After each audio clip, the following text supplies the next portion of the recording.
We'll have to double check that. We'll go ahead and jump over to this other caller real quick because I think, is it Tim? Hey, how's it going, guys? How you doing, Tim? Good. Just flipping through your show. Hadn't seen that in a while. And I'd like to preface saying I think John Hagee is an absolute idiot. But he's a powerful idiot. But to point out, these guys, Hagee and VNMP, that are all TV preachers, are only representing a small portion of the traditional and belief of a non-pre-tribulation rapture.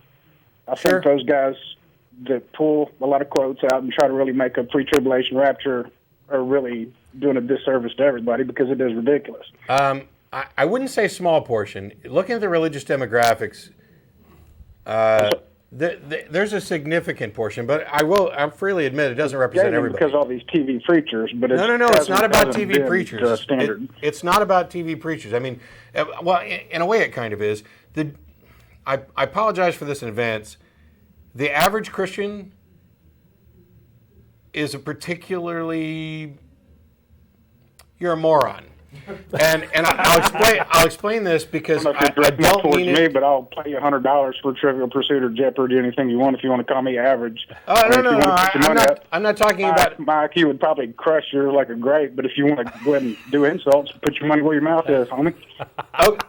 Okay, fine. If you want to compare IQ scores, we could do that. I find them completely irrelevant, but that's not my point. And I wasn't. You're going to call me a. I didn't call you. Then put your money up. I didn't call you anything. Well, that's what I was clarifying. And you jumped around it for 15 seconds, and now you're saying no, you're not talking about me. So go ahead and just make a point and get away from your slander. Okay, you are a moron. Thank you.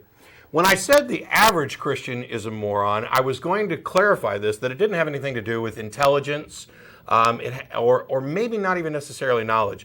The reason that I would use the word moron is because they don't really understand what they believe or why. And this is where the problem, which I was going to agree with you with regard to televangelists, is that they get their beliefs without any critical examination on their own part from these authority figures. So when you look at the demographics that demonstrate how pervasive a particular religious group is. For example, if you look at demographics, Southern Baptists have covered the South, despite the fact that you'll find people of all religious beliefs there.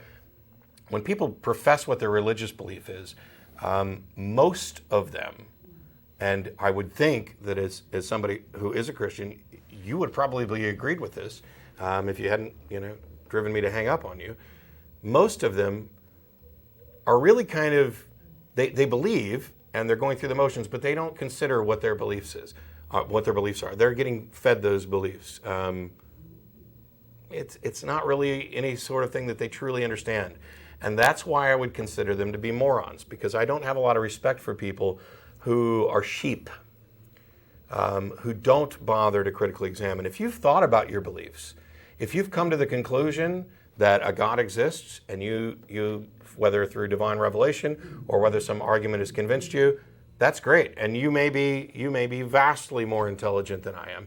I couldn't give a damn about IQ scores. And a new study that came out this week claimed that the higher your IQ score, the less likely you are to believe in God.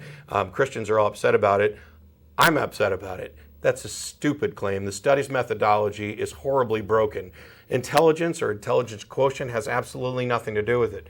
Now, I would say that knowledge, education, those things seem to be very relevant. It's one of the reasons why you find a lower propensity for belief in personal gods among, let's say, the National Academy of Sciences. It seems to be the case that the better one understands reality, the better one understands the natural world, the less likely you are to accept supernatural explanations. And the less knowledgeable you are about the way the natural world works, the more likely you are to accept supernatural explanations. So you may be able to kick my ass at Trivial Pursuit. You may have a higher IQ.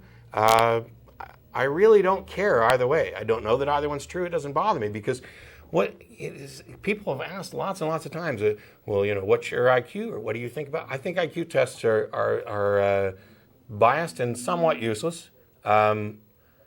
To me, it doesn't matter what your potential is. It matters more what you do with it. And I don't know that the IQ tests actually measure potential in a fair and unbiased way. I'd much rather care about Tell me what you believe and why. Can you put together a logical, reasonable argument about this? Now, you called in to point out that, we're not talking about the majority. Well, I agree. If you took the majority of Christians, that's not who we're talking about. But it's not a quiet minority. It is a vocal minority that is a significant portion of the population. And it's because very there powerful, disproportionately powerful. It's because there are sheep who are part of this. They're being controlled, manipulated by voices from the pulpit. They are shoveling their paychecks to people who they think are promoting something that is going to benefit everybody. They think they are doing what God wants.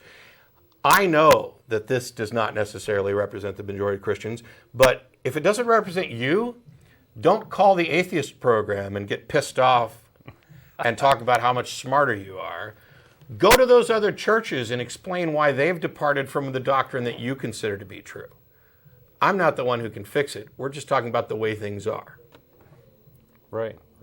So I think, in the little notes we get from the call screener, I think he was trying to make the point that the premillennial interpretation is not necessarily well supported in the Bible. Well, which interpretation is? I mean, how this whole thing is cobbled together from a bunch of crazy stuff, right?